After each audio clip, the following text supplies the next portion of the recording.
What up there, cowpokes? Roger Clark here, aka Arthur Morgan from Red Dead Redemption 2.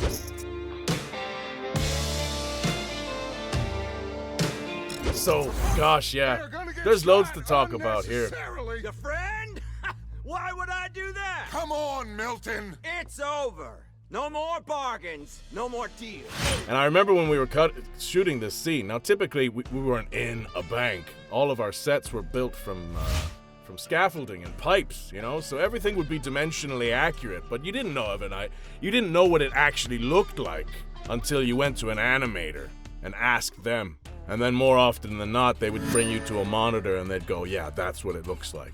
And that was invaluable for our performances, you know, because the more informed we were, you know, the more attention to detail that we could give. But yeah, that shot, I remember the guy playing Hickok, who was playing Milton. He was much closer to us than what the scene suggests. He was probably maybe 10, 15 feet away. And the director had to keep telling him to shout because he didn't understand that in the game he was going to be 30, 40 feet away. All these little intricacies of performance capture that it doesn't necessarily translate to film, which I find fascinating. The actor who played Curzon wasn't there that day. And it was a stand-in who actually got shot. And then in the end, they got Curzon's data. They got him falling down from the gunshot a few days later. But yeah, this was such a sad scene. When a world is created with as much focus and as much attention to detail as what Rockstar Games did with the Red Dead Redemption world, that immersion is very difficult to compete with, you know? It's when you put so much work into this world and making it alive. I think that really makes you feel like you're there. And when you are there, when you feel like you're in it, you know, when you think you can actually pick the dust up and the dirt and touch it with your hands, you know, I think you are going to be a little bit more invested in the story. I really believe that Red Dead 2, what it really excels at is immersion in a very developed and alive sandbox world. We got lawmen in 3 different states after us. My first few months on the job, I was doing theater off-Broadway. We were doing Midsummer Night's Dream. And I was working with this one guy. Grandfather was from Flagstaff, Arizona. And he did a great impression of his grandfather. And I loved it. And I started copying him. Whoever he was, this guy sure did have a big, huge influence on Arthur. I'll keep her in black, on your behalf. John Wayne and Dave's grandfather from Flagstaff, Arizona. Where's our money? I have heard a lot of people tell me Arkansas. There's a lot of people in Arkansas that kind of that sound very similar to Arthur, and I guess that would make sense. That's one of them states that kind of has a bit of both, depending whether Arthur was high or low honor. There would often be different dialogue, and so I would play, okay, Arthur's a good guy here. But the real challenge was when there wasn't a difference in dialogue. And I knew, okay, so he may be high honor here, or he may be low honor. So I had to come up with an ambiguous enough performance so that it would match and suit either playing style. And that was an interesting challenge. Do you have my back? Always, Dutch. And I really valued the relationship I had with Benjamin Byron Davis when we were working on the game, because we really started to get a very good and intimate understanding of each other's motivations. We would just talk about it all the time in the green room, even after work, you know. Sometimes we'd have a beer and we'd find a quiet corner in a bar and we would say, hey, you know, did you see those sides that we just got? Oh yeah, we were constantly talking about it. There was a lot of pages from a lot of stories that we took influence from to get Dutch and Arthur's relationship down. Yes. And when Spring and John brings the law down on all of us, what then, Arthur? Well, I guess we'll have another fight on our hands. You got tuberculosis. Really sorry for you, son. It's a hell of a thing. Yeah, he does get worse. So that was a bit of a challenge because obviously I think the biggest factor that I was trying to communicate was fatigue. We didn't want to compromise the playability of the game. We didn't want Arthur to slow down. We didn't want Arthur to be slower. Then you're punishing the player for carrying on with the narrative.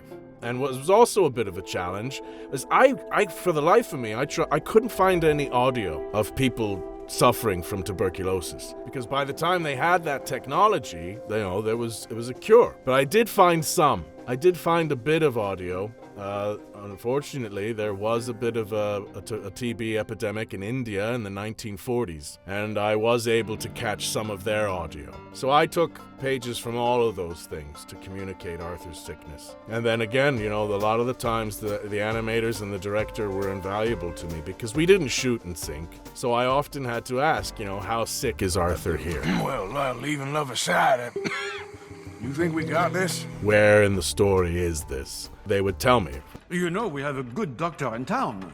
Yes, I already saw him. Like on a scale of 1 to 10 for reference, and that helped me. That helped me a great deal.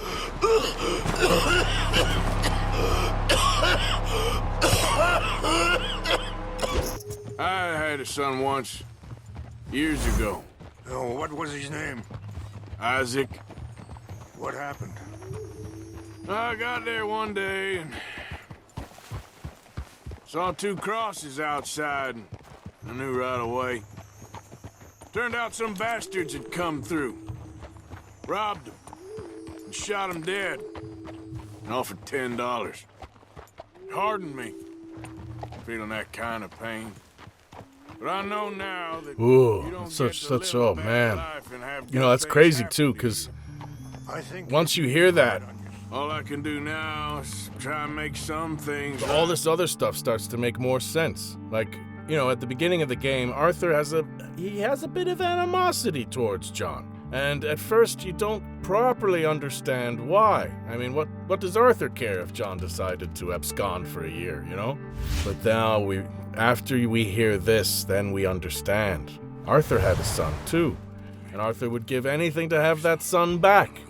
And here's John not even acknowledging that Jack is his at first, and then going off and doing his own thing. And basically throwing what Arthur considers to be this huge blessing, just throwing it to the wind. Of course, John develops to become an excellent father, but, when we first meet him in Red Dead Redemption 2, not really the case. And Arthur resents that. And it's only until that then we realize why. Because John has what Arthur lost. I don't want to get too much into cut material, but there was in a very early version, Arthur suffered a loss at the very beginning of the game in Coulter, and that was cut. I can see then that the writers never really forgot about it, that they obviously were saving it for something later, and they decided to incorporate it here. And I think it was such a genius decision, because it reveals so much more of Arthur's motivations, and it's just like, oh my gosh, that makes so much more sense now, And some players don't even register it. My headcanon is high honor helping John. That's the most peaceful ending he's gonna get. That's the one where he sees the sun. And I had known that Arthur wasn't going to make it from about the second month. So for over 4 years, I knew how much I loved John Marston. So I felt an obligation to, at least, if not recreate it, at least match it in emotion, So I was nervous. I was very, very nervous. I had been working with this crew and with this cast for 4.5 years by the time we did it. So luckily I had grown to trust them, and there wasn't one weak link in the whole chain. Everyone brought their A game. Everyone was incredibly talented and intelligent. And I was very grateful to have them all as colleagues, because, obviously it's not just about Arthur, And another scene that I found difficult to do is when Grimshaw slaps Arthur for being dirty. Here's the thing I don't get about it, see? She makes him, if the player chooses to be an absolute filthy animal, then eventually what will happen is the next time he goes back to camp, Grimshaw's gonna tell him off for being a stinky, stinky little boy. And then she smacks him around and makes him wash himself in this barrel full of water. But here's the thing, Arthur pays her 50 cents for the privilege. Why? It makes no sense, Yeah, Arthur pays a little bit extra to have a woman bathe him when he goes to those bar baths, That makes sense. He's paying for a service, yeah? But Grimshaw demands that he does it, and then he does it himself anyway, and it's just a barrel full of water. It's not like there's soap or anything. Why in God's name does she get 50 cents for that? She hasn't done a thing. She's done absolutely nothing. I'm a fool, Miss Grimshaw. Oh, that is not up for debate. But in my camp, you'll be a clean fool. This is typically what I would work with. And it's pretty well balanced. But sometimes, one thing I learned to do, which is pretty cool. So the holster's on your right thigh, right? And I figured out a way to pull the gun out like this, right? Like that. So I was using the holster to push the gun back. And then it would spin out of the holster, and then I would pull the hammer back mid-spin. So that it actually isn't the fastest way to do it, but it does look pretty cool. Yeah, there are lots of more studios that I would love to work with. I would love Naughty Dog, Kojima, Insomniac, Sucker Punch because of Ghosts of Tsushima. Those studios, I feel, they can rival Rockstar when it comes to storytelling. Thanks for sharing that with me. I enjoyed sharing it with you. I've been Roger Clark. I'll catch you later then.